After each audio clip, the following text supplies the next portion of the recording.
planes coming up. Everybody have patience. We'll be all right. Well, what long this come on? Don't worry about leave everything to my brothers. Yes, sir. 7 passengers aboard. 10 passengers, good.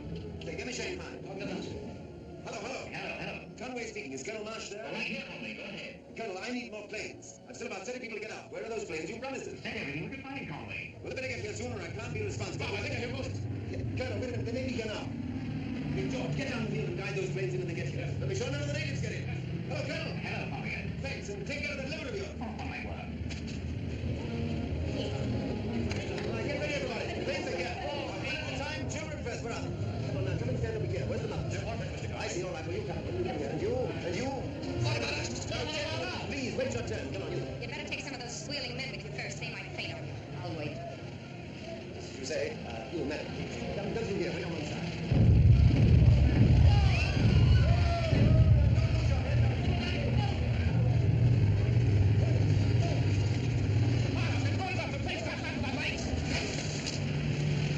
Come on, we'll turn the hammer. That'll make life.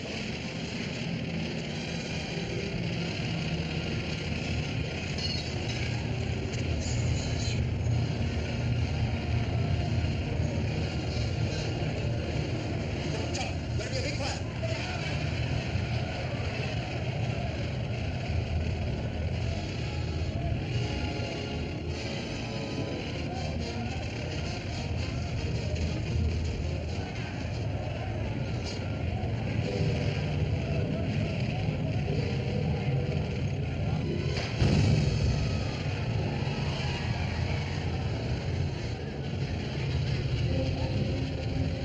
All right, go ahead. You go with the next train. Bring out any people that left.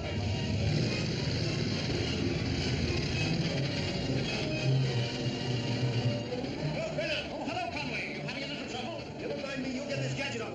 These are over the left. Come on, quick.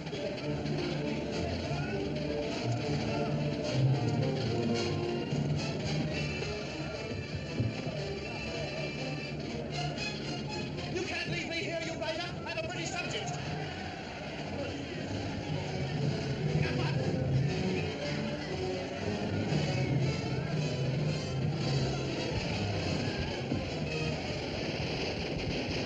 All right, Fenner. Go ahead. Get on the floor, everybody. Go ahead, Fenner. Let's go.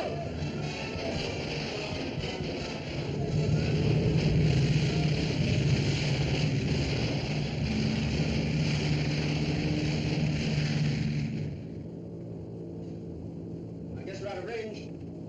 Everybody all right? Oh, it's close. Oh, no, I've never been in a situation like this in my life.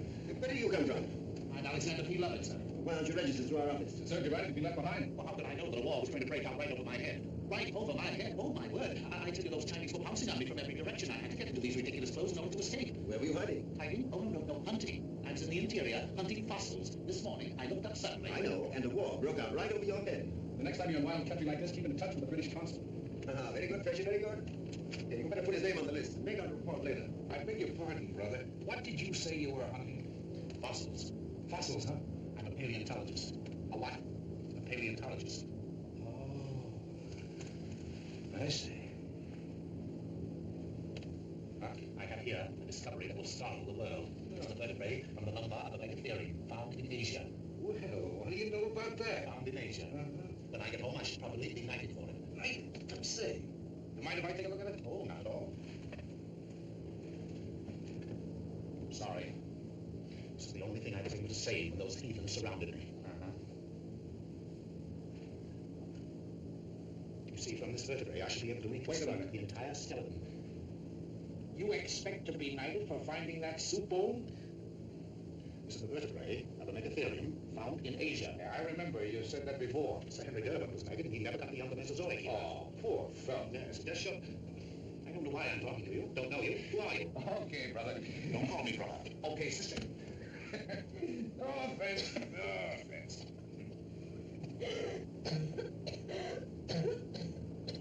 Cigarette?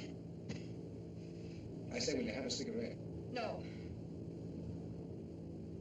Say, you're an American, aren't you? Say, listen, will you go and annoy the rest of your playmates? Let me alone. No, look what I found. Just what I needed, too. Oh, you. this once, Bob. I feel like celebrating. Think of it, Bob. A cruiser sent to Shanghai just to take you back to England. Do you know what it means? Here you are. Don't bother about those cables now. I want you to drink with me. Gentlemen, I give you Robert Conway, England's new Foreign Secretary. Hooray! How I'm going to bask in reflected glory. You know, people are going to point to me and say, there goes George Conway, brother of the Foreign Secretary. Don't talk nonsense. Give me the bottle. That's why they're sending for you, Bob. If all these foreign entanglements was bound to happen, they need you. All right, you can laugh if you want to. Who else can I get? Who else is there in all of England, half the fighter, half the diplomat, who has half your knowledge of the foreign situation? They can't stop you now, Bob.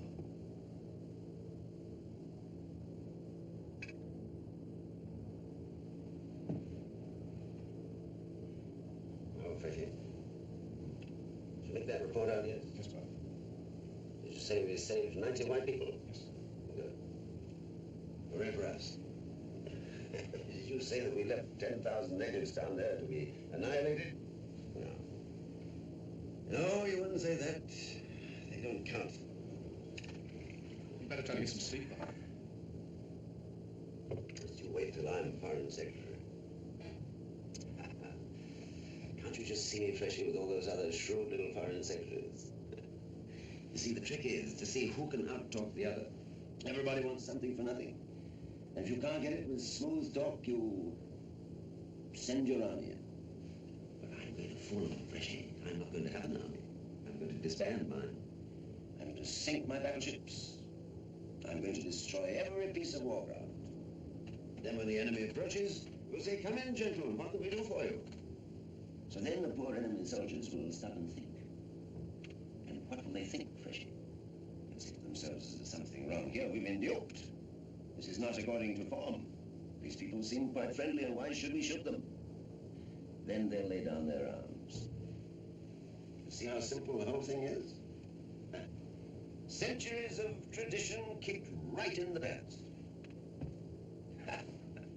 And I'll be slapped straight into the nearest insane asylum. You'd better not drink anymore, Bob. You're not talking sense. Don't worry, George. Nothing's going to happen. I'll fall right into line. I'll be the good little boy that everybody wants me to be. I'll be the best little Foreign Secretary we've ever had. Just because I haven't the nerve to be anything else. You try to sleep, Bob. Sleep, yes. Good thing, sleep. Ever noticed the sunrise in China, George? You should. It's beautiful.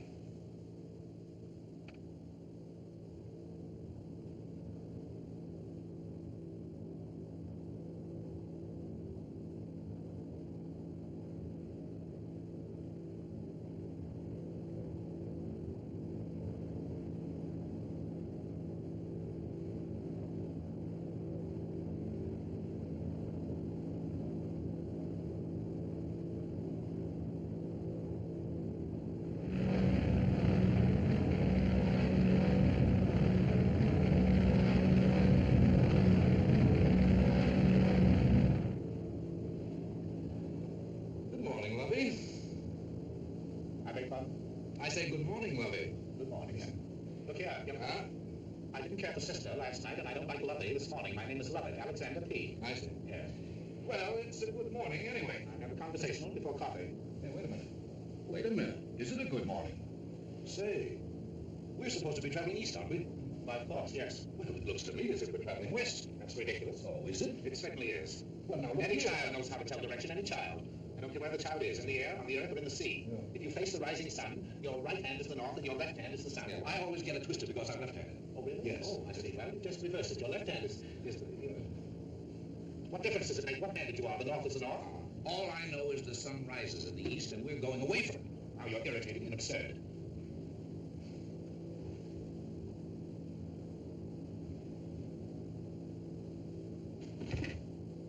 Oh, my word, of course, yeah. Boy, we're traveling in the wrong direction. Wake up! We're going in the wrong direction. Don't you arrange to make a little less noise? I tell you, we're going west, and Shanghai is way east of here. Why, Fedder's the best pilot in China. He knows what he's doing. It's Fedder. But he might have lost his way. Of course, that's what I told him last night. You can't expect a man to sail around in the dark. All right, calm yourself. I'll speak to Fedder. Fedder! I say Fedder.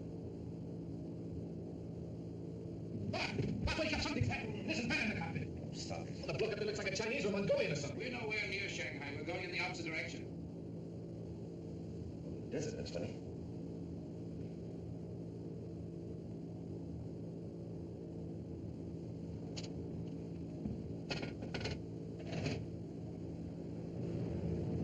It's an egg.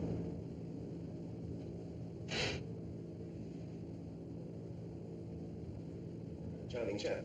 Nice puss to meet in a dark alley. Well, that's that, I guess. What happened to Fenner? Yes. Who is he? How'd he get there? Do you suppose we stopped someplace during the night and changed pilots? No, that's not possible. If we had landed, we'd all have been awake. Of course. Oh, we never left the air. I know. I didn't sleep the whole night long. No, that fellow went on to Basco. Well, what's he doing? Where's he taking us? He may be a maniac for all we know. Now, George, what are you going to do? We'll drag him out and force him to tell us what his game is. What if he refuses? Well, we'll smash his face in. That's what we'll do. Brilliant. Can anyone here fly a plane? Now, George, that's no good. I guess we're in for it. In for what? I don't know. He must have had some purpose in taking the plane away from Fenner. When he lands, we'll find out. You mean to tell me you're not going to do anything until we land? What do you suggest? Why, you. He may dash us to pieces. Well, it might afford you a great deal of relief. Now, gentlemen, I'm going back to sleep. Oh, I was having such a peaceful dream. As soon as he lands, let me know.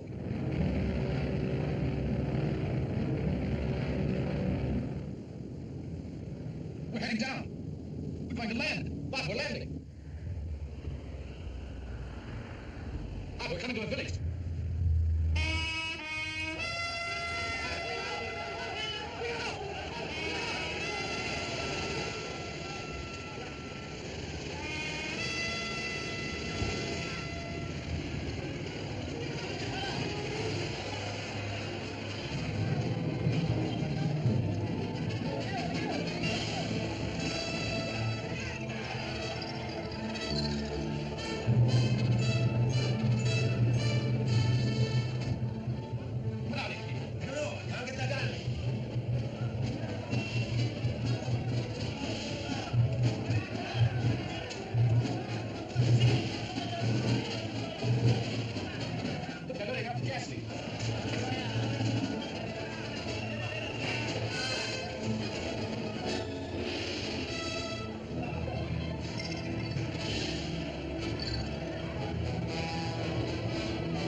Imagine having that fuel there, waiting for us. George, something tells me our journey's just beginning. Where are we going? Huh? If you ask me, we're heading straight for those mountains.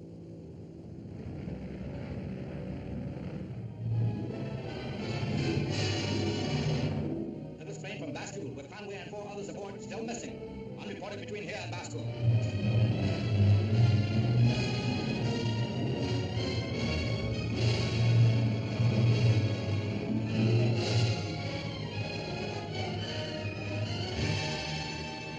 Make it very emphatic that His Majesty's government will hold the Chinese government and all governors of Chinese provinces responsible for the complete safety of Robert Conway. Good morning, gentlemen. No news yet, sir. It's fantastic. The plane couldn't disappear into thin air, and cable all gains for the Shanghai. Leave no stone unturned to find Conway. And Roberts, Yes, sir. better get a postponement of the Far East Conference. We can't afford to meet those nations without Conway.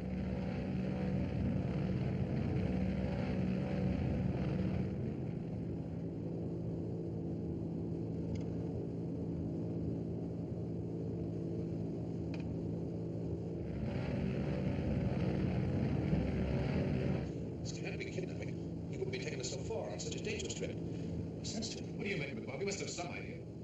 I give it up. This not knowing where you're going is exciting anyway.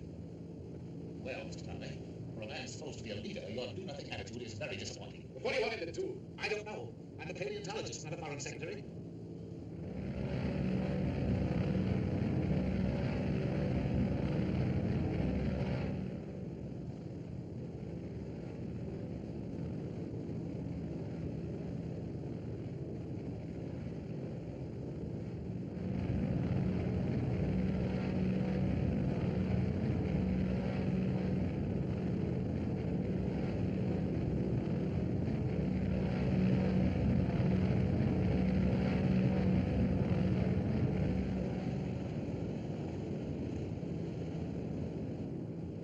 George, come on.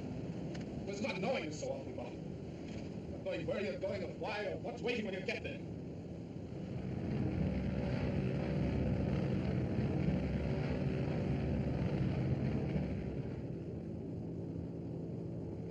We got about that storm.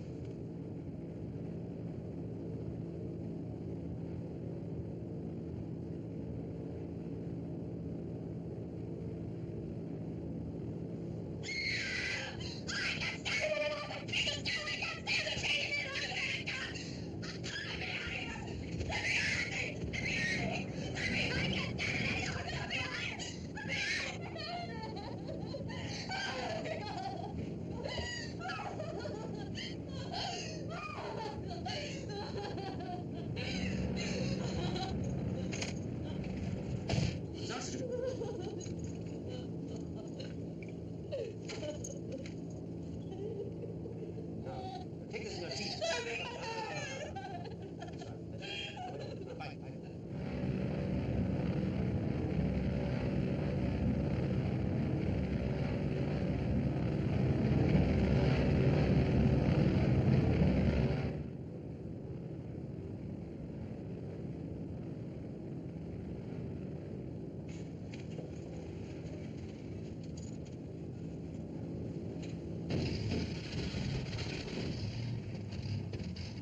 What's that?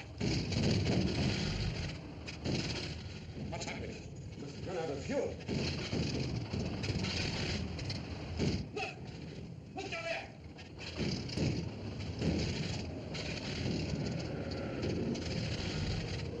George, everybody, better get back toward the tail. Windows are over. Into the corner, quick. More cushions. Blankets. Take that, Pringle.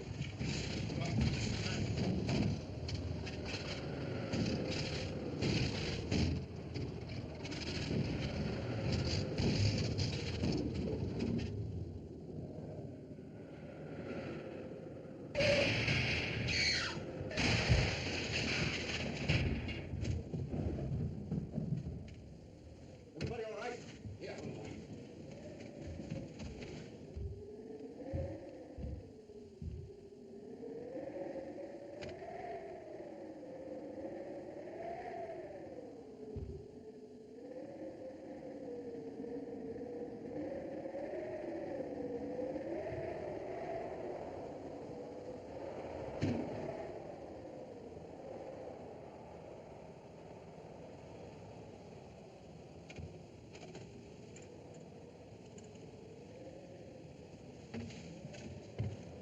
What is it? He's fainted? Looks like it. It's none of his fumes. Here, George. Take the gun. Hold the light. I'm going to search him before he comes to. We might find something interesting. That's the man.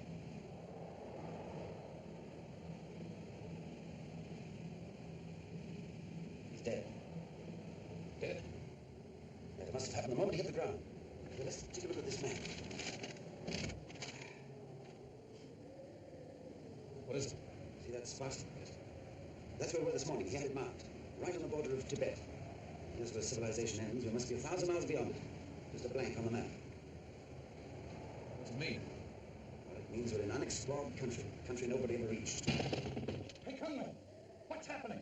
George, our chances of getting out of this pretty slim, but it's up to us. We can't have 3 hysterical people on our hands. Well, what do you say? Well, everything's all right. The pilot won't trouble us anymore. He's dead. Dead? Probably a heart attack. Well, what are we going to do? Well, there's nothing we can do until the morning. The storm will probably die down before then. My suggestion is that we'd better all try and get a good night's rest. Why don't you tell them the truth? Why don't you tell them we're a million miles from civilization, no chance of getting out of here alive? It's slow starvation, that's what it is, a slow, horrible death.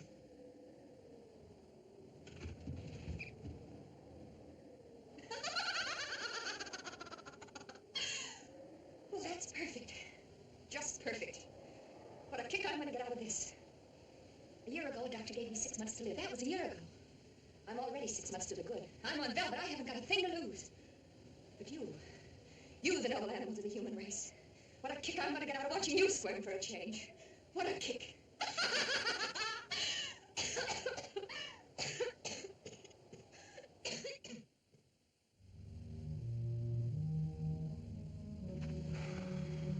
They've been gone for hours. Left us here to rot. That's what they've done. Heroes of the newspapers. All right. Keep quiet. Here they come.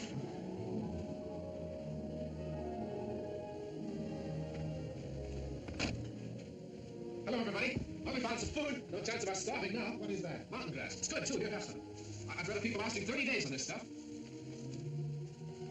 Listen, my brother and I have worked out a plan. If we use our heads, we should be able to keep alive for weeks until he gets back. Gets back? Where's he going? Well, he doesn't know, but he's starting out right away in the direction of India. Sooner or later, he's bound to run into something, a tribe or something. Yeah? Now, here's the idea. We found a cave over that small hill. As soon as we bury the pilot, we're moving in. We can have a fight there. Well, I shouldn't be surprised to see Bob back within a week. You haven't got a Chinaman's chance of getting out of this country alive, and you know it. Cave, eh? Where? Over that hill. Hey, look! Look, Bob!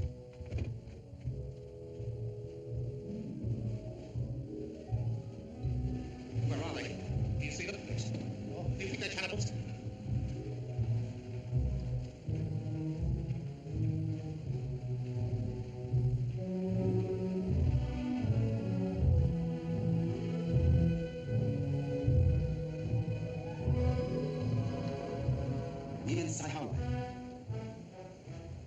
I am from a nearby La Misere. My name is Chang. They speak English. And mine's Conway. How do you do? You've no idea, sir, how unexpected and very welcome you are. My friends and I, and a lady in the plane, left Bastoul the night before last for Shanghai. Suddenly found ourselves traveling in the opposite direction. At the mercy of a mad pilot. We'd be eternally grateful if you could... Where is your mad pilot? Must have had a heart attack, or perhaps the fumes. When the plane landed, he was dead. We were just going to bury him when you came along. Pardon me. Hallo. Hello. So, if you would be good enough to direct us to your La Misere... I should consider it an honor to accompany you and your friends. You will need suitable clothes for the journey. It is not particularly far, but quite difficult. Thank you.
Welcome to Shangri-La.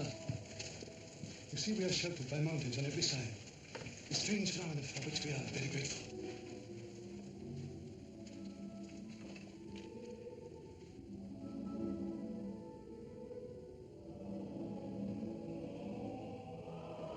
Magic.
place. I definitely do not like this place. Will you quit squawking and look at me? Look what they gave you to wear. You never looked better in your life.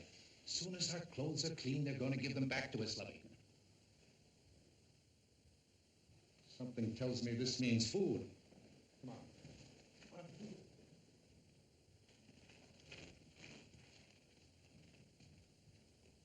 Well, I just feel as though I'm being made ready for the executioner. Yeah? Well, if this be execution, lead me to it. That's what they do with cattle just before the slaughter. You're a scream, Lovey. Please, don't call me Lovey. Well, that was refreshing. Oh, the food looks good. Some layout they got here. Did you get a load of the rooms? You couldn't do better at the Ritz. All the conveniences for the condemned, if you ask me. Don't mind your Lovey. He's got the misery. Mr. Conway, I don't like this place. It's too mysterious. Well, better than freezing to death down below, isn't it? I'll say.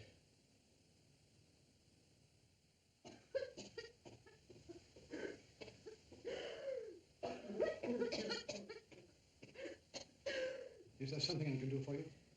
What do you want? I've ordered you some warm broth. I thought perhaps... You get out of here. If any of you men think you can come busting in here... Oh, please. Please calm yourself. You'll soon be well if you do. I don't need any advice from you. Get me a doctor. I'm sorry, we have no doctors here. No doctors. Oh, that's fine. That's just fine. Please let me help you. Sure you can help me. You can help me jump over that cliff. I've been looking and looking at the bottom of that mountain, but I haven't got the nerve to jump. You shouldn't be looking at the bottom of the mountain. I thought you should try looking up at the top sometime. Don't preach that cheap second-hand stuff to me. Go on, beat it. Beat it! Peace be with you, my child.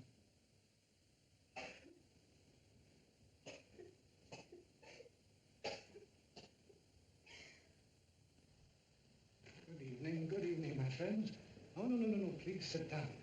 I hope you'll find everything satisfactory. Well, excellent.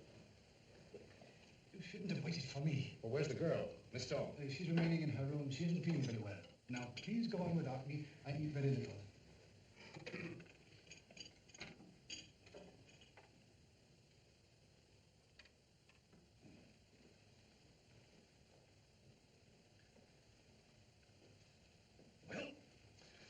Certainly nothing wrong with that meal. Oh, thank you.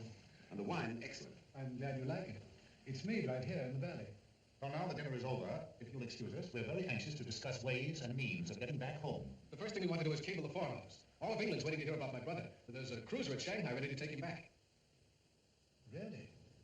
Well, as regards cabling, I'm afraid I can't help. Unfortunately, we have no wireless here.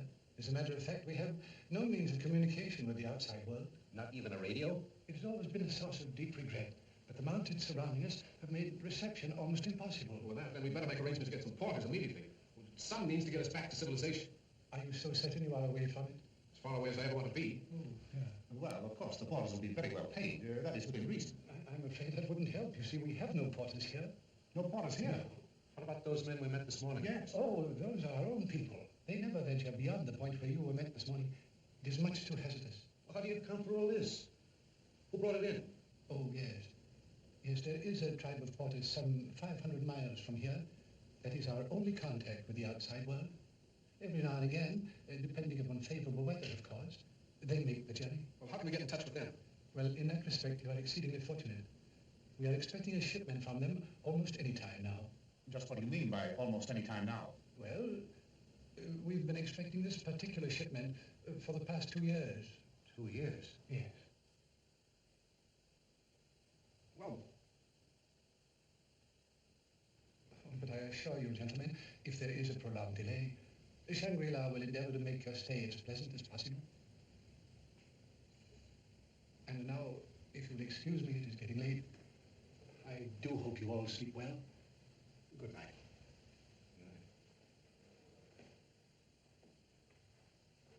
Good night, Mr. Conway. Good night, sir. That's what I need. Mysterious. Mr. Conway, I don't like that man. He's too vague. Didn't get much information on him, did we, Bob? Well, it seems we should be grateful. We were in a bad mess this morning. And after all, this is quite pleasant. Why not make ourselves comfortable until the porters do arrive? That's what I say. What do you say to a rubber bridge? I saw some cards in the other room. Oh, no need thanks. No, I'm too weird. How about you, Lovey? Come on. Let's you and I play a game of honeymoon bridge. Oh, I'm thinking. Thinking? What about some double solitaire? As a matter of fact, I'm very good at double solitaire. No kidding. Yes. Then I'm your man. Come on, let's...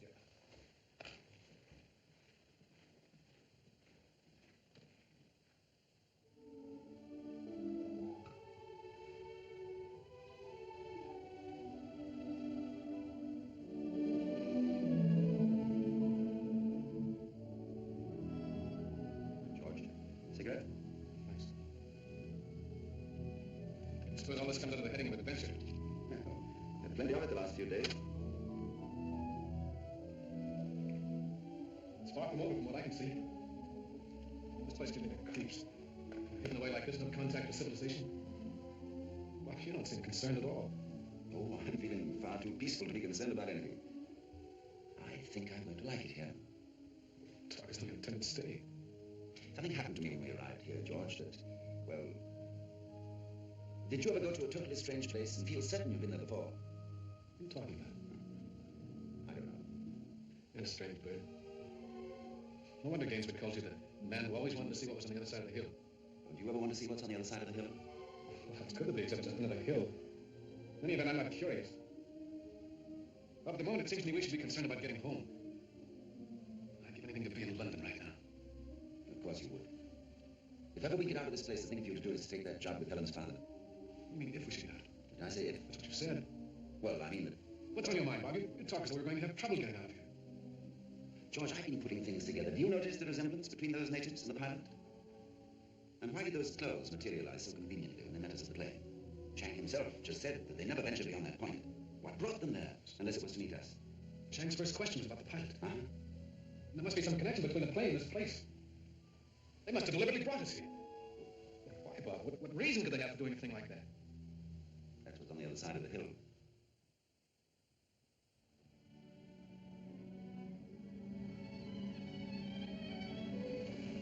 It is 3,000 feet practically straight down to the floor of the valley. The Valley of the Blue Moon, as we call it. There are over 2,000 people in the valley besides those here in Shangri-La. Who and what is Shangri-La? You? Goodness, no. So there are others. Oh, yes? Who, for instance? In time you will meet them all. For a man who talks a great deal, it's amazing how unenlightening you can be. There are some things, my dear Conway, I deeply regret I may not discuss. Do you know this is the fourth time you've said that today? You should have a record of it. Shall we go inside? I should so like to show you some of our rare treasures.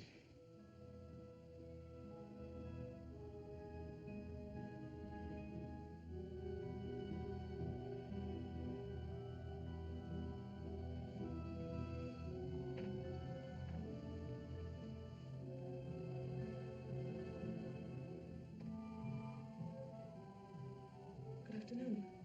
Excuse me. Please, don't go. Tea will be served any moment. Won't you come in?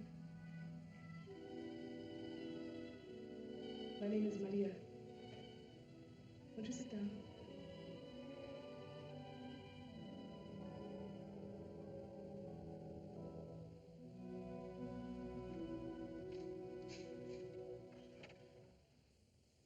By the way, what religion do you follow here? To put it simply, I should say that our general belief is in moderation. We preach the virtue of avoiding excesses of every kind, even including excessive virtue itself. Well, that's intelligent. We find in the valley it makes for greater happiness among the natives. We rule with moderate strictness, and in return we are satisfied with moderate obedience. As a result, our people are moderately honest, moderately chaste, and somewhat more than moderately happy. How about law and order? You have no soldiers or police? Oh, good heavens, no. How do you deal with incorrigibles, criminals? Well, we have no crime here. But what makes a criminal? Lack, usually. Avariciousness, envy, the desire to possess something owned by another. There can be no crime where there is a sufficiency of everything. You have no disputes over women? Only very rarely. You see, it would not be considered good manners to take a woman that another man wanted. Suppose somebody wanted her so badly that he didn't give her a hang, if it was good manners or not? Well, in that event, it would be good manners on the part of the other man to let him have her. Well, that's very, very convenient. I think I'd like that. You'll be surprised, my dear Conway, how a little courtesy all around helps to smooth out those complicated problems.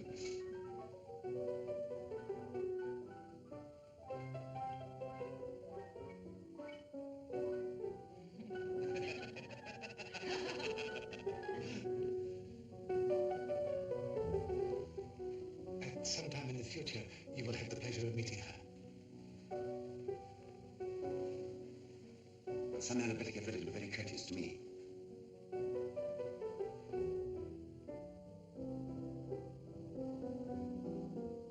Mr. Chang, all these things, books, instruments, sculpture, do you mean to say they were all brought in over those mountains by porters? They were? Well, that must have taken Centuries. Centuries. Where did you get the money to pay for all these treasures? Well, of course, we have no money as you know it. We do not buy or sell or seek personal fortunes because there is no uncertain future here for us to accumulate. Well, it suits me perfectly. I'm always broke. How did you pay for them? Our valley is very rich in a metal called gold, which, fortunately for us, is valued very highly in the outside world. So we merely... buy and sell. Buy and sell. No, pardon me, exchange. I see. Gold for ideas. You know, Mr. Chang, there's something so simple and naive about all this that I suspect there's been a shrewd guiding intelligence somewhere. Whose idea was it? How did it all start? That, my dear Conway, is the story of a remarkable man. Who? A Belgian priest by the name of Father Perrault. The first European to find this place, and a very great man indeed. He is responsible for everything you see here. He built Shangri-La, taught the natives, and began our collection of art. In fact, Shangri-La is Father Perrault. When was all this? Oh, let me see. Way back in 1713, I think it was. But Father Perrault stumbled into the valley, half frozen to death. It was typical of the man that one leg being frozen, and of course there being no doctors here, he amputated the leg himself. He amputated his own leg? Oddly enough, later, when he had learned to understand our language, the natives told him he could have saved his leg. It would have healed without amputation. Well, they didn't actually mean that. Oh, yes. They were sincere about it, too. You see, a perfect body in perfect health was the rule here. They'd never known anything different. And so what was true for them, they thought would naturally be true for anyone else to be here. Well, is it? Rather astonishingly so, yes. And particularly in the case of Father Perrault himself. You know, when he and the natives had finished building Shangri-La, he was 108 years old and still very active, in spite of only having one leg. 108 and still active? You're startled. Oh, no. Just a little bowled over, that's all. Oh, forgive me. I should have told you it is quite common here to live to a very ripe old age. Climate, diet, mountain water, you might say. But we like to believe it is the absence of struggle in the way we live. In your countries, on the other hand, how often do you hear the expression, he worried himself to death, or this thing or that killed him? Very often. And very true. Your lives are therefore, as a rule, shorter, not so much by natural death as by indirect suicide. It's all very fine if it works out. A little amazing, of course. Why, Mr. Conway, you surprised me. I surprise you. Now, that's new. I mean, your amazement. I could have understood it in any of your companions, but you, who have dreamed and written so much about better worlds, or is it that you fail to recognize one of your own dreams when you see it? Mr. Chang, if you don't mind, I think I'll go on being amazed. In moderation, of course. Then everything's cut all right.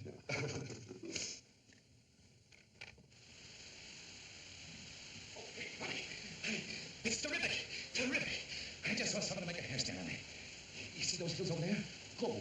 Gold! Popping right out. Tons of it. Now look, you keep this under your hat. Because if those other monkeys hear about it, they'll declare themselves in. But if I can mine that stuff, I'll throw a bombshell into Wall Street. Now look, I've got a plan, and if I... I say, honey, you ain't feeling so well, are you? Look, don't pay too much attention to what those doctors tell you. I've seen an awful lot of people fool them. And I've got a hunch that this place is going to be good for you. I must tell you. Come on now. Come on. You be a good kid and snap out of it, and I'll cut you in on the gold deal. Look, I'm going up to make a deal with Chang right now.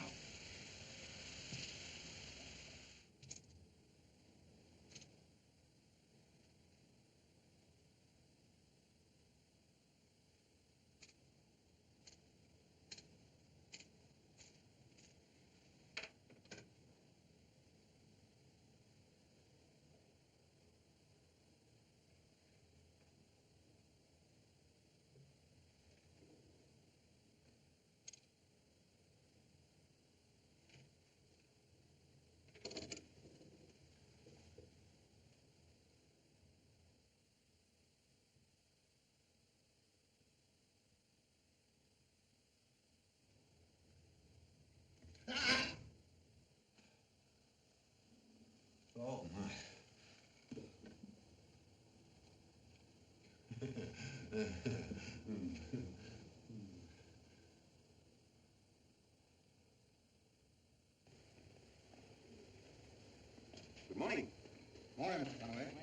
You speak English, sir? Yes, sir. Would you like to take a ride, Mr. Carter? No, thanks, not just now.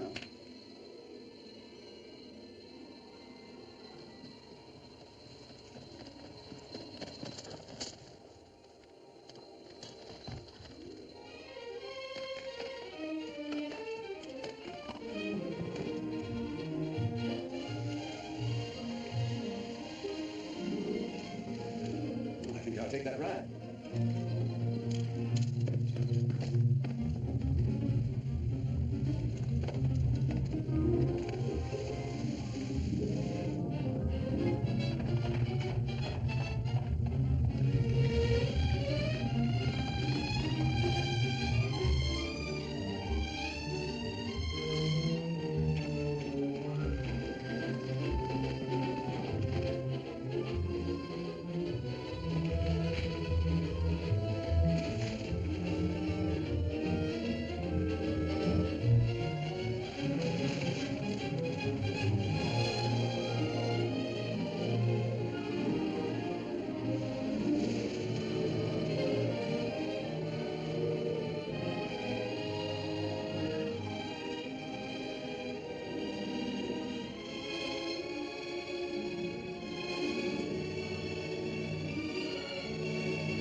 Fossils. Why? What for? Running around digging up a lot of old bones. You didn't dig yourself out of one of those holes by any chance, did you?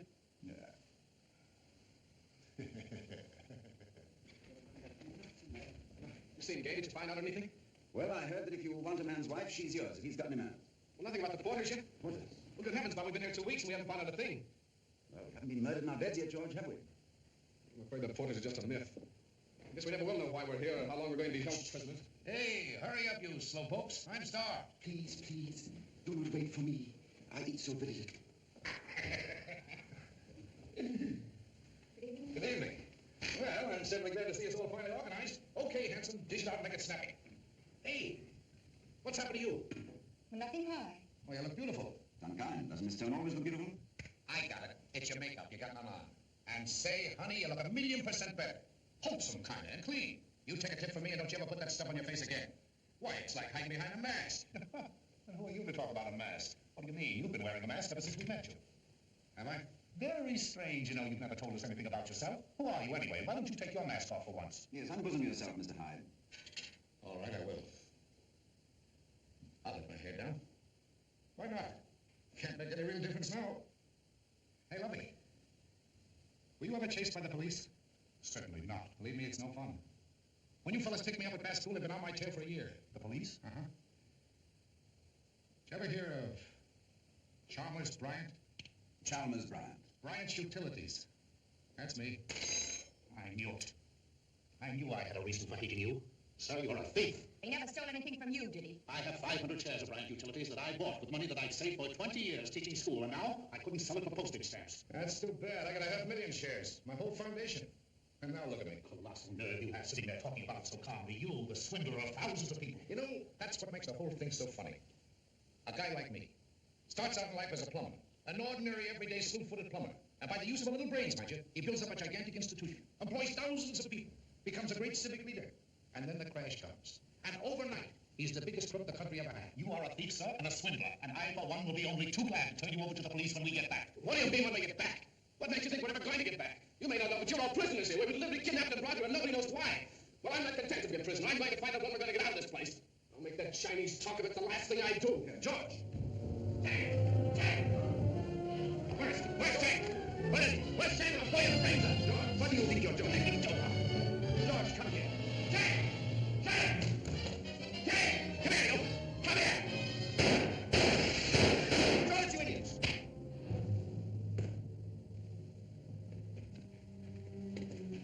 Had a sucker, huh?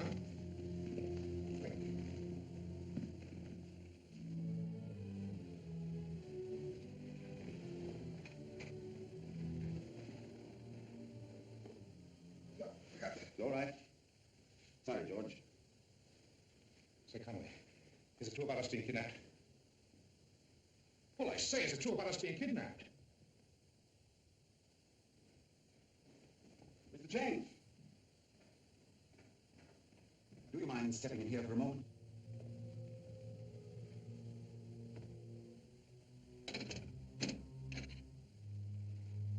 Won't you sit down?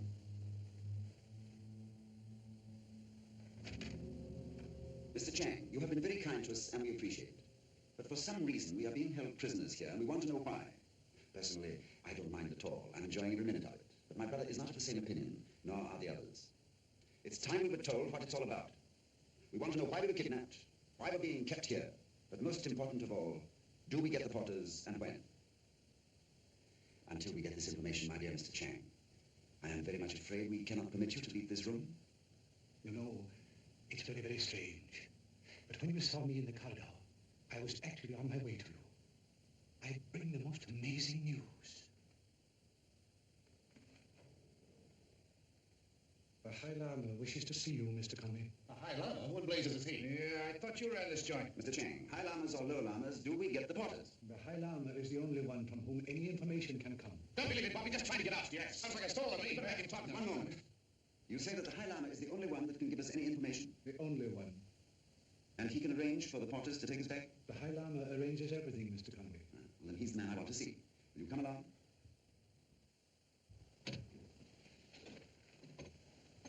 Better wait here till I get back. You'll soon know where we stand.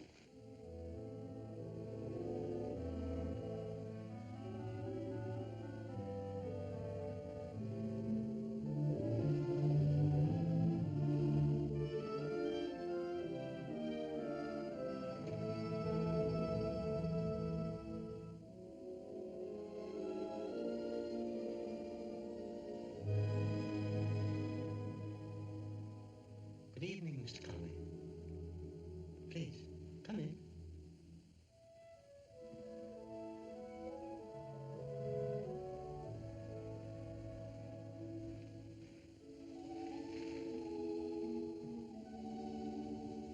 Sit here near me. I'm an old man who can do no one any harm. Are you the High Lama? Yes. I trust you've been comfortable at Shangri-La since your arrival. Personally, I've enjoyed your community very much. But my friends do not care for this mystery. They are determined to leave as soon as...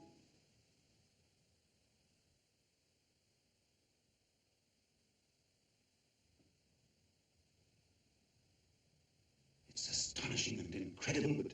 What is it, my son? You're the man. Chang told me you're the first who... 200 years ago. You're still alive, Father Barrow.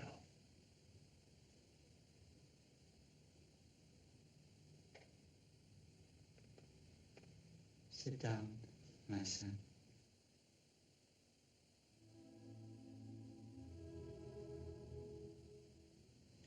not know it, but I've been an admirer of yours for a great many years. Oh, not of Conway the Empire Builder and a public hero. I wanted to meet the Conway who in one of his books said, there are moments in every man's life when he glimpses the eternal. That Conway seemed to belong here. In fact, it was suggested that someone be sent to bring him here. That I be brought here? Who had that brilliant idea? Sandra Bizet. Oh, the girl at the piano? Yes. She has read your books and has a profound admiration for you. As have we all. Of course, I've suspected that our being here was no accident. Furthermore, I have a feeling that we're never supposed to leave. But that, for the moment, doesn't concern me greatly. I'll meet that when it comes. What particularly interests me at present is why was I brought here? What possible use can I be to an already thriving community? We need men like you here to be sure that our community will continue to thrive, in return for which Shangri-La has much to give you. You are still, by the world's standards, a youngish man. Yet in the normal course of existence, you can expect 20 or 30 years of gradually diminishing activity. Here, however, in Shangri-La, by our standards, your life has just begun and may go on and on. Of course, to be candid, Father, a prolonged future doesn't excite me. It would have to have a point. I've sometimes doubted whether life itself has any. If that is so, then long life must be even more pointless. No, I need a much more definite reason for going on and on. We have reason. It is the entire meaning and purpose of Shangri-La. It came to me in a vision, long, long ago. I saw all the nations strengthening, not in wisdom, but in the vulgar passions and the will to destroy. I saw the machine power multiplying until a single weaponed man might match a whole army. I foresaw a time when man, exulting in the technique of murder, would rage so hotly over the world that every book, every treasure would be doomed to destruction. This vision was so vivid and so moving that I determined to gather together all things of beauty and of culture that I could and preserve them here against the doom toward which the world is rushing. Look at the world today. Is there anything more pitiful? What madness that is. What blindness. What unintelligent leadership. A scurrying mass of bewildered humanity crashing headlong against each other, propelled by an orgy of greed and brutality. A time must come, my friend, when this orgy will spend itself, when brutality and the lust for power must perish by its own sword. Against that time is why I avoided death and am here, and why you were brought here. For when that day comes, the world must begin to look for a new life. And it is our hope that they may find it here. For here we shall be, with their books and their music, and a way of life based on one simple rule. Be kind. When that day comes, it is our hope that the brotherly love of Shangri-La will spread throughout the world. Yes, my son. When the strong have devoured each other, the Christian ethic may at last be fulfilled, and the meek shall inherit the earth. I understand you, Father.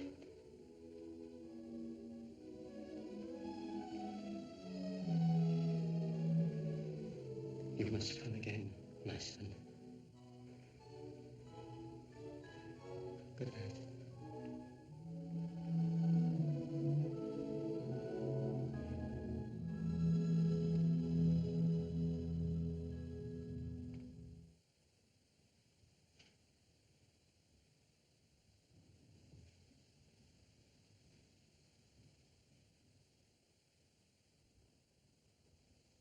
Well?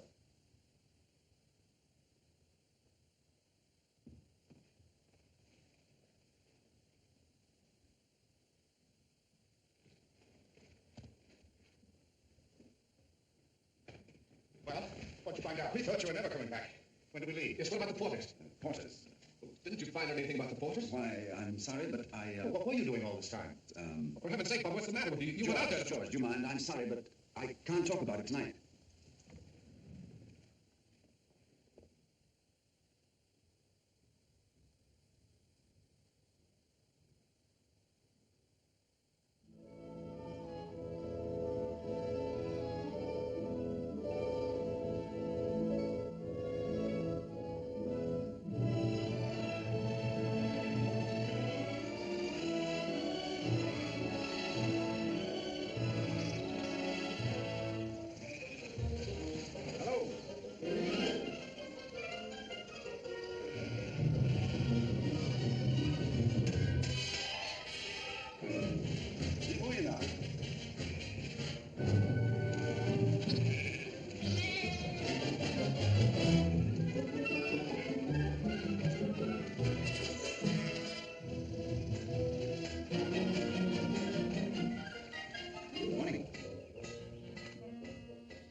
This is Mr. Conway, children. Good morning, Mr. Conway. How do you do? Very well, thank you. Lullaby and good night, thy mother's delight. Bright angels around, my darling shall stand. They will guard thee from harm. Thou shalt wake in my arms. They will guard thee from harm. Thou shalt wake in my arms.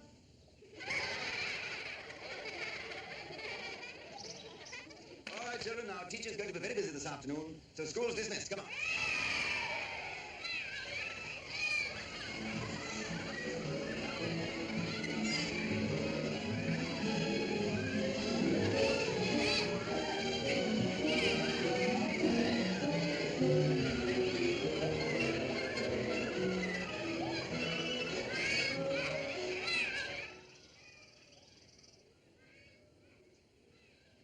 Please, I hope you're not going to run away this time.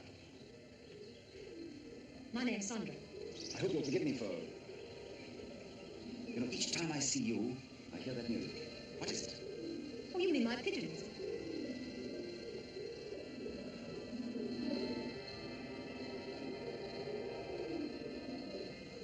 It's the little flutes I catch their tails. See? Come along with me and I'll show you how I put them on.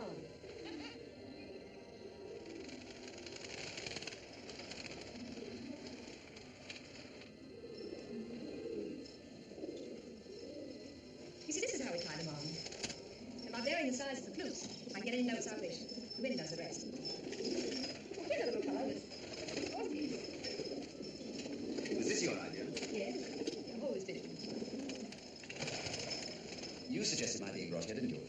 What gave you the idea I did? That was easy. I read your books. Oh, you read my books. You do more things. What have my books got to do with it? I saw a man whose life was empty. A man whose life was empty. Oh, I know. It was full of this and full of that. But you're accomplishing nothing. We're going nowhere, and you do it. As a matter of fact, all I saw was a little boy sitting in the dark. Do you realize that there was a British cruiser waiting at Shanghai, smoke pouring out of its tunnels, tugging at its moorings, waiting to take Mr. Conway back to London? Do you know that at this minute there are headlines shrieking all over the world the news that Conway is missing? Does that look like a man whose life was empty? You're absolutely right. And I had to come all the way to a pigeon house in Shangri-La to find the only other person in the world who knew it. May I congratulate you? I really only brought you worrying my pigeons. Don't worry about the pigeons. From now on, you can put flutes on my tail and bells on my feet. There's so many questions I'd like to ask you. I hardly know where to begin. I'll help you. To begin with, you'd like to know what I'm doing here. But I was born here. Thank you. Well, I was almost born here. It took place in that wild country beyond the pass. My father and mother were in a party of explorers who got lost. Wandered around for a year. When Chang found us, only Father and I were alive. He was too weak to climb the pass. He died on the way. I was brought up by Father Perro himself. Father Perro. I envy you. I talked to him last night. Yes, I know. Father Perro. Of course, I can't quite get used to this age thing. I'm 30. Oh, you're going to make life very simple. It's inconceivable. What? All of it. Father Perro, his magnificent history. This place, hidden away from the rest of the world, with its glorious concept. And now you come along and confuse me entirely. Oh, I'm sorry. I thought I was to be the light. But why do I confuse you? Am I so strange? Oh, on the contrary, you're not strange. And that in itself is confusing. I had the same idea about Shangri-La. A sense that I've been here before, that I belonged here. I'm so glad. I can't quite explain it, but everything is somehow familiar. The very air I breathe. The landscape, with its feet rooted in the good earth of this fertile valley, while its head explores the eternal. All the beautiful things I see, these cherry blossoms, you, all somehow familiar. I've been kidnapped and brought here against my will. A crime, a great crime. Yet I accept it anyway. With the same warm amiability one tolerates only from a very dear and close friend. Why? Can you tell me why? Perhaps because you've always been a part of Shangri-La without knowing it. I wonder. I'm sure of it. Just as I'm sure there's a wish for Shangri-La in everyone's heart. I've never seen the outside world, but I understand there are millions and millions of people who are supposed to be mean and greedy. And I just know that secretly they're all hoping to find a garden spot where there's peace, security, there's beauty and comfort, where they wouldn't have to be mean and greedy. Oh, I just wish the whole world might come to this valley. But it wouldn't be a garden spot for long.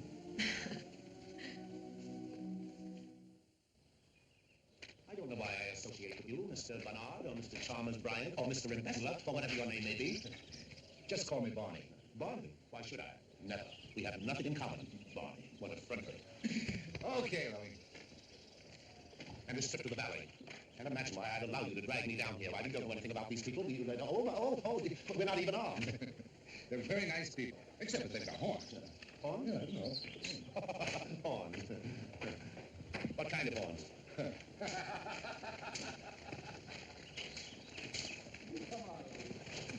Here, come on. They won't hurt you. All I want is a glass of wine. Thanks very much. How's wine?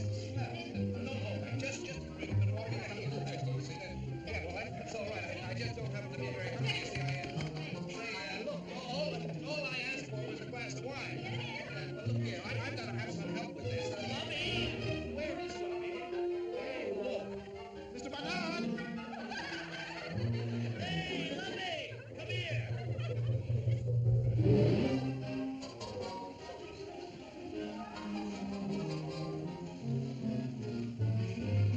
Lovey, I asked for a glass of wine. Look what I got. Come on.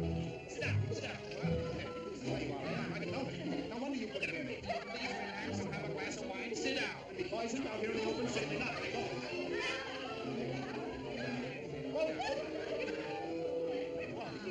Give me some more. Won't you please have a glass of wine? Never drink wine in the daytime. Hey, this doesn't obligate me in any way.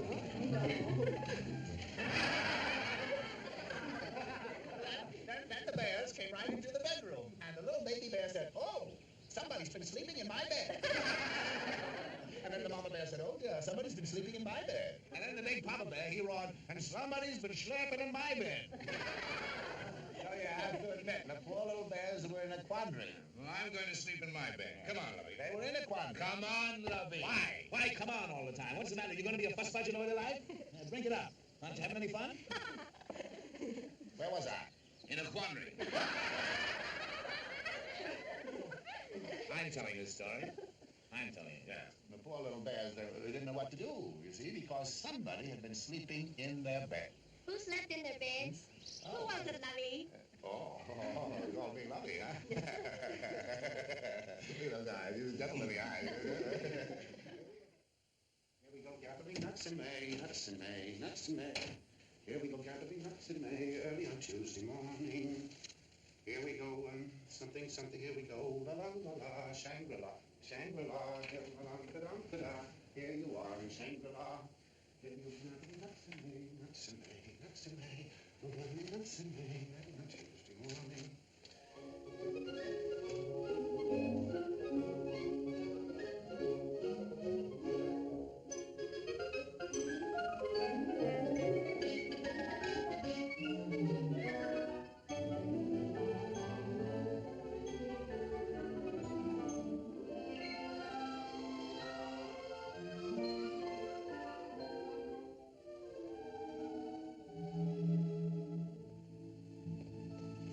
George.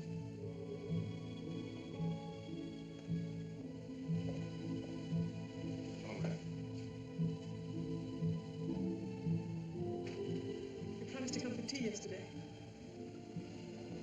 I waited for so long. Sorry.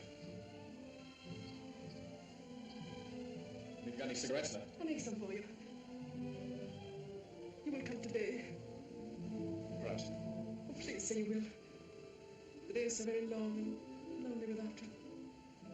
Please. All right, I'll be there. Thank you. You'll tell me some of the things I want to know, won't you? You tell me who runs this place and why we were kidnapped and what they're going to do with us. Chang's been lying about those porters, hasn't he?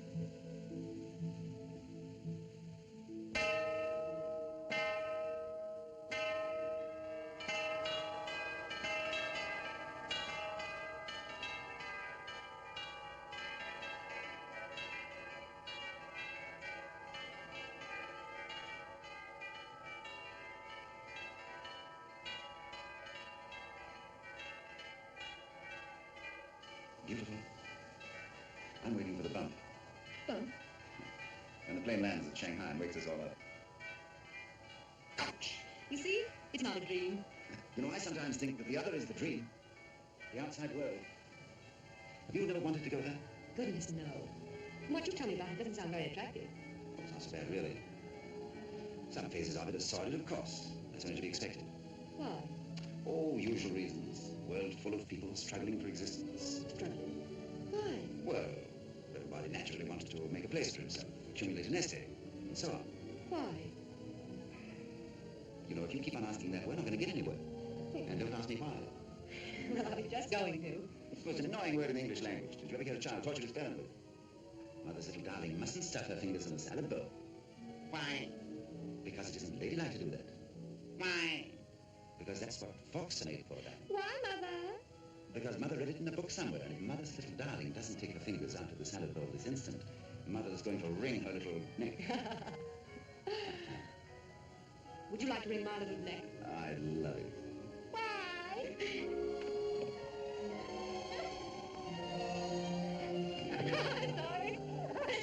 sorry.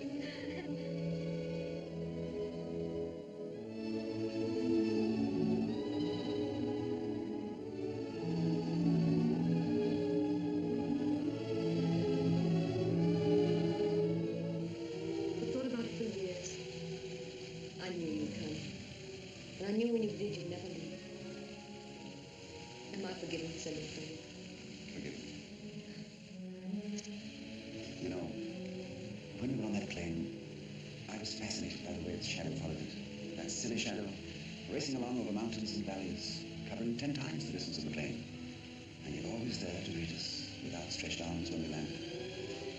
And I've been thinking that somehow you're that plane, and I'm that silly shadow. And all my life I've been rushing up and down hills, leaping rivers, crashing over obstacles, never dreaming that one day that beautiful thing in flight would land on this earth and into my arms.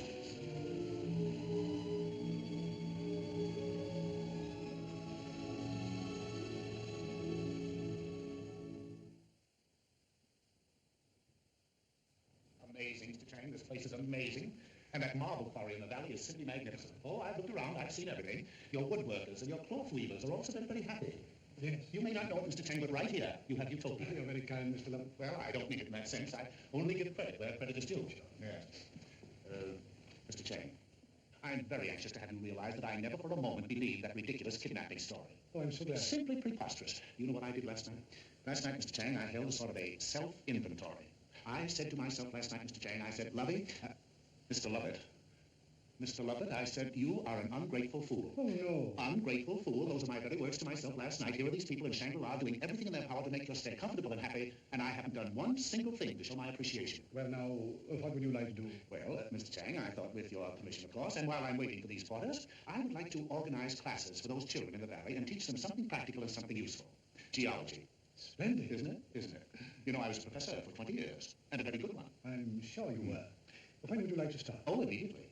Then it's done. Oh, thank you, thank you. You see, to get the idea, from this reservoir here, I can pipe the whole works. Oh, I'm going to get a great kick out of this. Of course, it's just to keep my hand in, but with the equipment we have here, I can put a plumbing system in the whole village down there. Rig it up in no time.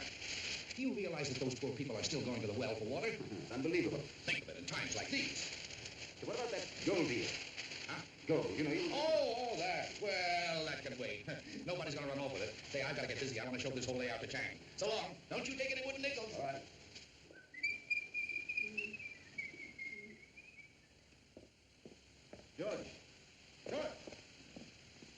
George, you're behaving like a child. You haven't opened your mouth for 2 weeks. I don't see if there's anything to say.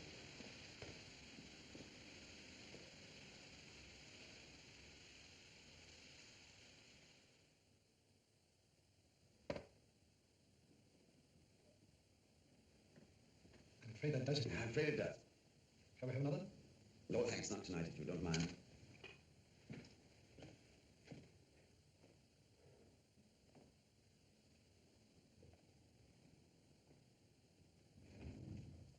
Oh, come in, my dear. Sorry. I didn't mean to interrupt. I thought Mr. Conway's brother was here. Excuse me.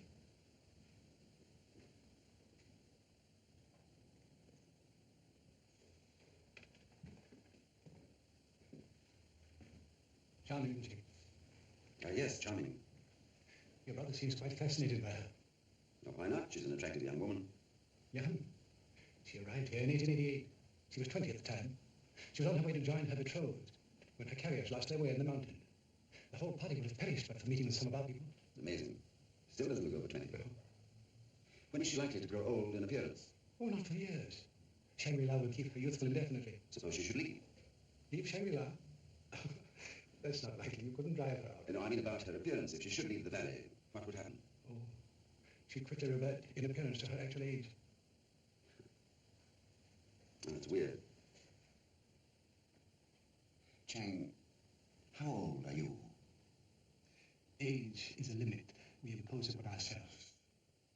You know, each time you Westerners celebrate your birthday, you build another fence around your minds. Oh, there you are. You're just the man I'm looking for. Fine trick, smart hunting. What a pack of lies you told us about those porters. Of course, the minute they arrive, we can make arrangements to leave, if they take us. But you know very well you tell them not to. You've been lying to us ever since we got here. Apparently it's worked for some people. Perhaps because they lack the courage to do anything about it. But not me, Chang. You're up against the wrong man. I'll get up there if I have to blow this fantastic place into the valley. I'll get out, porters or no porters. You must prevail upon him not to attempt the journey. He can never get through that country alive. I can't let him go alone. It's suicide. Yes, of course, your brother is a problem. It was to be expected. I knew you'd understand. That's why I came to you for help. You must not look to me for help. Your brother is no longer my problem. He is now your problem, Conway. Mine? Because, my son, I am placing in your hands the future and destiny of Shangri-La. For I am going to die. I knew my work was done when I first set eyes upon you. I've waited for you, my son, for a long time. I've sat in this room and seen the faces of newcomers. I've looked into their eyes and heard their voices, always in hope that I might find you. My friend, it is not an arduous task that I bequeath, for our order knows only silken bonds. To be gentle and patient, to care for the riches of the mind, to preside in wisdom while the storm rages without. Do you think this will come in my time. You, my son, will live through the storm. You will preserve the fragrance of our history and add to it a touch of your own mind. Beyond that, my vision weakens. But I see at a great distance a new world stirring in the ruins, stirring clumsily, but in hopefulness, seeking its lost and legendary treasures. And they will all be here, my son, hidden behind the mountains, in the valley of the blue moon, preserved as by a miracle.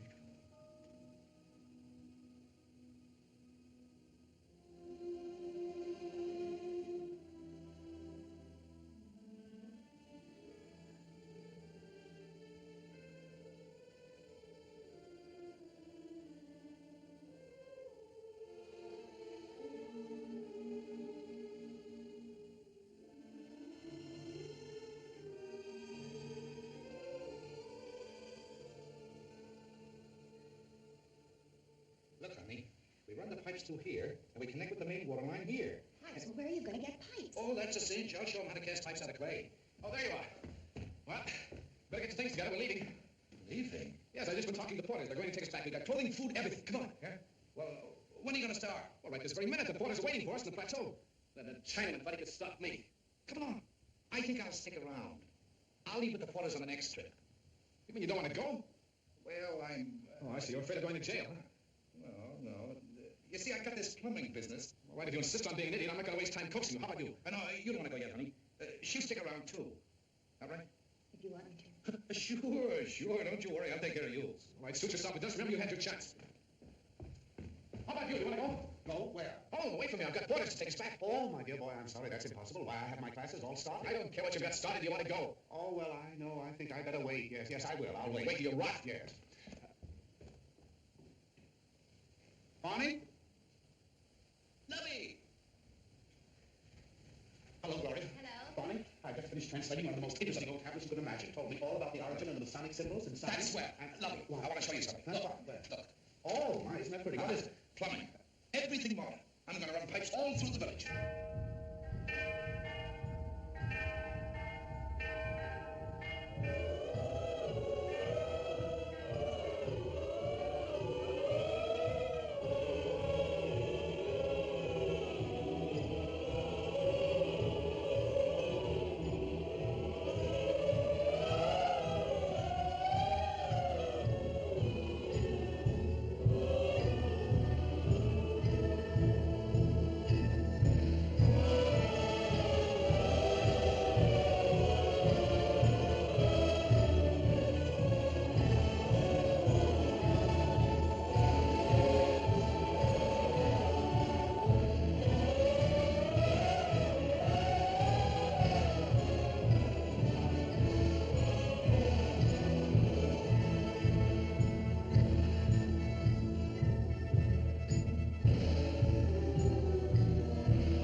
Hello, George. Well, stop worrying about everything now, Bob. I made arrangements to leave. Let me close that window. I can talk to you. Otherwise, it's driving me crazy. I said we're getting out of here. Back to civilization. I've made a deal with the porters. They brought in a load of books or something. They're leaving tomorrow at dawn. They're waiting for us 5 miles outside the valley. Come on, get your things together. Where's your top coat? You can't leave, George. Why not? What's going to stop me? You mustn't. You better stay here now. Stay here. What's the matter with you, Bob? You've been acting strangely ever since we came here. I've never seen you like this. Why can't we leave? What's stopping us? Something grand and beautiful, George. Something I've been searching for all my life. The answer to the confusion and bewilderment of a lifetime. I've found it, George, and I can't leave it. You mustn't either. I don't know what you're talking about. You're carrying around a secret that seems to be eating you up. If you'll only tell me about it. I will, George. I want to tell you how best, but if I don't, it's weird and fantastic and sometimes unbelievable, but so beautiful. Well, as you know, we were kidnapped and brought here. And that's the whole story, George. He died as peacefully as the passing of a cloud's shadow. His last words to me were, I place in your hands, my son, the future and destiny of Shangri-La. Now you know why I can't leave.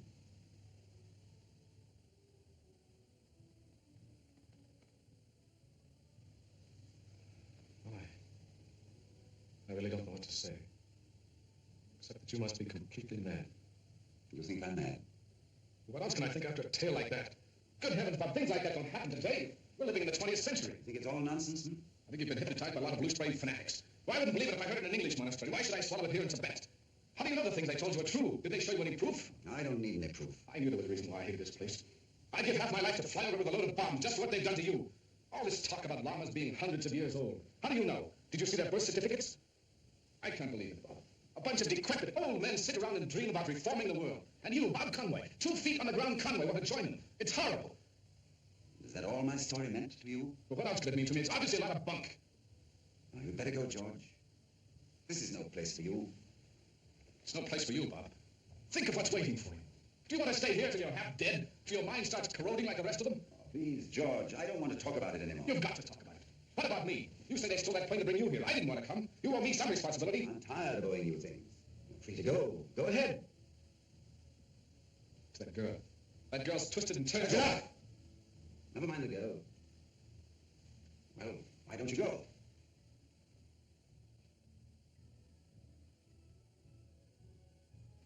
Look here, Bob. Ever since I can remember, you've looked after me. Now I think you're the one that needs looking after. I'm your brother, Bob.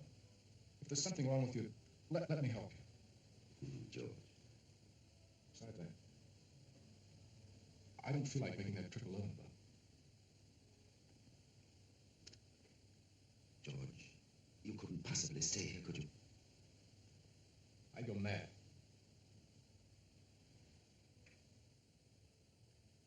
George, I may be wrong. I may be a maniac. But I believe in this, and I'm not going to lose it. You know how much I want to help you, but this is bigger. Stronger, if you like, than brotherly love, but... I'm sorry, George. I'm staying. Well, I can't think of anything more to say.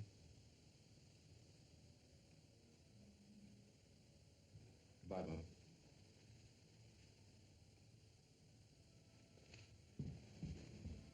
George, are you sure of the Potters? About their taking care of you, I mean. Yes, it's all set. Maria made the arrangements. Maria? Yes, the little Russian girl. What's she got to do with it? Well, she's going with me. George, you're crazy. You can't take her away from here. Why not? Because you can't. Do you know what will happen if she leaves Shangri-La? She's a fragile thing that can only live where fragile things are loved. Take her out of this valley, and she'll fade away like an echo. What do you mean, fade away like an echo? She came here in 1888. Well, this would be funny if it weren't so pathetic. Well, she's in a day over 20. Well, you're wrong, George. I'm not wrong. She told me so. Besides, she wouldn't have to tell me. I'd know anyway. I found out a lot of things last night. I'm not ashamed of it either. It's probably one of the few decent things that ever happened in this hellish place. So everyone is serenely happy in Shangri-La. Nobody would ever think of leaving. It's all just so much rot. Why, she's pleaded with me ever since I came here to take her away from this awful place. She's cried in my arms for hours for fear I leave her behind. And what's more, she's made 2 trips to the plateau to bribe the porters. For me. I don't believe it. I don't believe a word of it. All right, I'll prove it to you. You believed everything they've told you without proof. I'll prove my story. Come in a minute. Come in.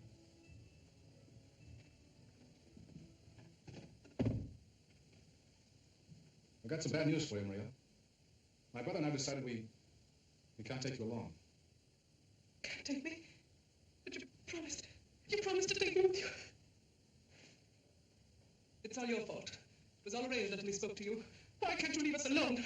You mean to tell me you want to leave Shangri-La? I'll die if I have to stay here another minute. I've waited a long time for this chance to go, and you're not going to stop me now. If I have to, I'll go alone. It was I who bribed the porters. If it weren't for me, you'd never get out. I thought the Potters had instructions from the High Lama not to take anyone. The High Lama? Who pays any attention to him? The porters laugh at the High Lama. All they want to know is how much gold he'll give them. Well, I gave them more gold. I've been stealing it for a year. I'd do anything to get out of this place. To get away from that High Lama, the one who calls himself Father Perro. Why, he's been insane for years. Father Perro's dead. He's dead. That's fine. You won't see me shedding any tears over him. Oh, George, you must take me with you. Aren't you afraid to leave? You don't want to look like an old woman, do you? Old woman? Chang told you that, didn't he? Yes. I thought so. He tells everyone I'm old. He wants them to stay away from me. He can't stand it when anyone comes near me. He's punished me for every minute I've spent with George. If it weren't for him, I'd have been out of here long ago, but he always stops me. 6 months ago, I tried to escape it, and he locked me in a dark room. I nearly went crazy. Look at me, Mr. Conway. Do I look like an old woman?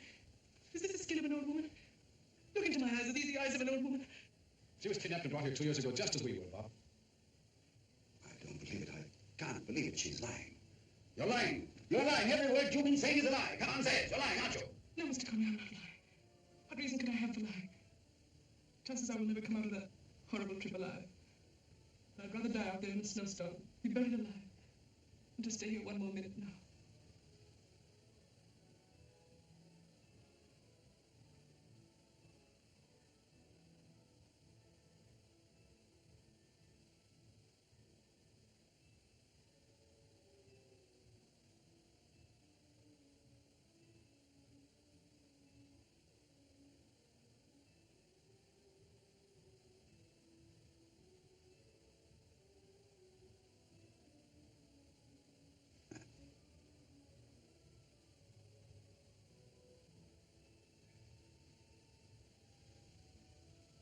Say, the porters are waiting for us? Yes. Clothes? Yes, everything. What about the others? I've already asked them. They're afraid to make the trip. We'll have to send an expedition back after them. Come on, we're wasting time. Are you taking me? Yes, of course, certainly. Come on.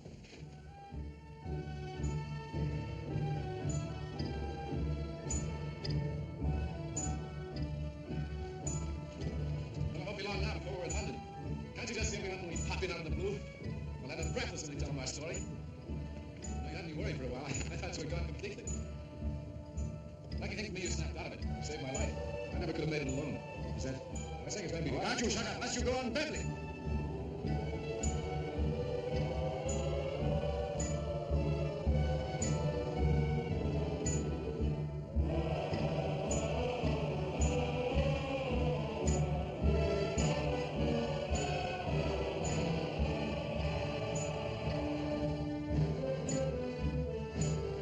What's happened? Where's Bob? He's going, my child. Going. But he will return. Oh, no, no.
Shut!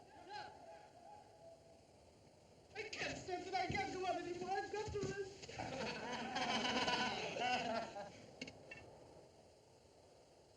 How long is this going to go on? I can't stand it. How can't you get in the way for us?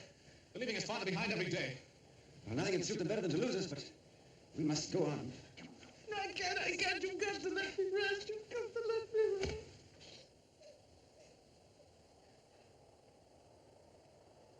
Hey!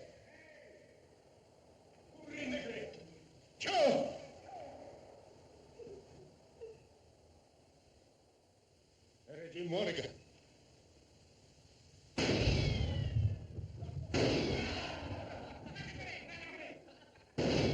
Target practice again. No one of these days they're going to hit us. Now, as long as they keep on aiming at us, we're safe. Come now, try.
cable from Gainsborough. Oh, read it.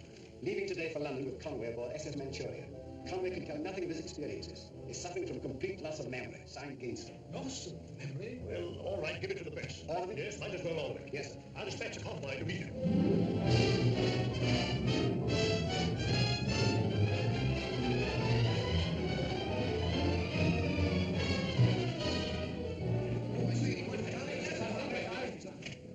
Conway's gone again. Run out. Listen to this from Gainsborough. Let me help you. Aboard the SS Manchurian. Last night, Conway recovered his memory, kept talking about Shangri-La, telling a fantastic story about a place in Tibet. Insisted on returning there at once. Locked him in room, but he escaped us and jumped ship during night at Singapore. I'm leaving ship myself to overtake him as fearful of his condition. Wrote down details of Conway's story about Shangri-La, which I'm forwarding. Lord Gainsborough.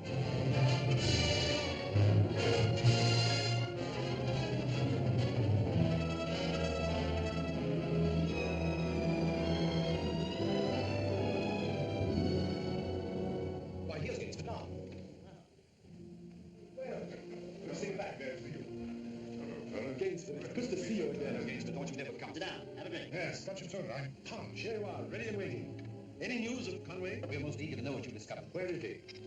Gentlemen, you see before you a very weary old man who has just entered a chase that lasted nearly 10 months. You mean to tell me you never caught up with him? Since that night that he jumped off the ship 2 weeks ago, I've been missing him by inches. You don't mean. Was he as determined as that to get back? Determined. Gentlemen, in the whole course of my life, I have never encountered anything so grim. During those last 10 months, that man has done the most astounding things.